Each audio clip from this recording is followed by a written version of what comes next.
பொங்கல் பண்டிகையை ஒட்டி குறிப்பாக தென் மாவட்டங்களில் கிடைக்கும் முக்கிய கிழங்குகளில் ஒன்றான சிறு கிழங்குகள் வரத்து பாவூர்சத்திரம் பெருந்தலைவர் தினசரி காய்கறி சந்தைக்கு அதிகரிக்க தொடங்கியுள்ளது.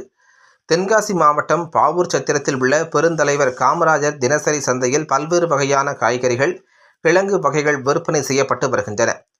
காய்கறிகள், கிழங்குகளை வாங்குவதற்காக தமிழ்நாட்டில் பல்வேறு மாவட்டங்கள் மற்றும் அண்டை மாநிலமான கேரளா உட்பட பல்வேறு பகுதிகளில் இருந்தும் வியாபாரிகள் பாவூர்சத்திரத்தில் வந்து குவிவர். அதன்படி தற்போது இன்னும் 2 வாரத்தில் பொங்கல் பண்டிகை வரவுள்ளதால் பொங்கல் பண்டிகைக்கு கிழங்கு வகைகள் அதிகம் பயன்படுத்தப்படும்.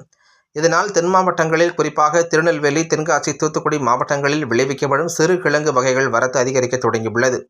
கடந்த ஆண்டை காட்டிலும் இந்த ஆண்டு தினமும் 3000 மூட்டைகள் வரவேண்டிய இடத்தில் வெறும் 1000 மூட்டைகள் மட்டுமே சிறு கிழங்குகள் வருவதாகவும், விவசாய செலவுகள் அதிகம் ஏற்படுவதாலும், விவசாயத்திற்கு ஆட்கள் தட்டுப்பாடு ஏற்பட்டுள்ளதாலும் குறைந்த அளவே சிறு கிழங்குகளை விவசாயிகள் பயிரிட்டுள்ளதாகவும், தற்பொழுது தென்காசி மாவட்டத்தில் ஆம்பூர், ஆழ்வார்குறிச்சி, சிவசைலம், சம்பன்குளம், கடையம், பாப்பான்குளம், கருத்துப்பிள்ளையூர் மற்றும் நெல்லை மாவட்டத்தில் அம்பாசமுத்திரம், மணிமுத்தாறு, கல்லிடைக்குறிச்சி போன்ற பகுதிகளில் இருந்தும் சிறுகிழங்கு அறுவடை பணிகள் தொடங்கியுள்ளதால் பாவூர்சத்திரம் தினசரி சந்தைக்கு வரத்து அதிகரிக்க தொடங்கியுள்ளது.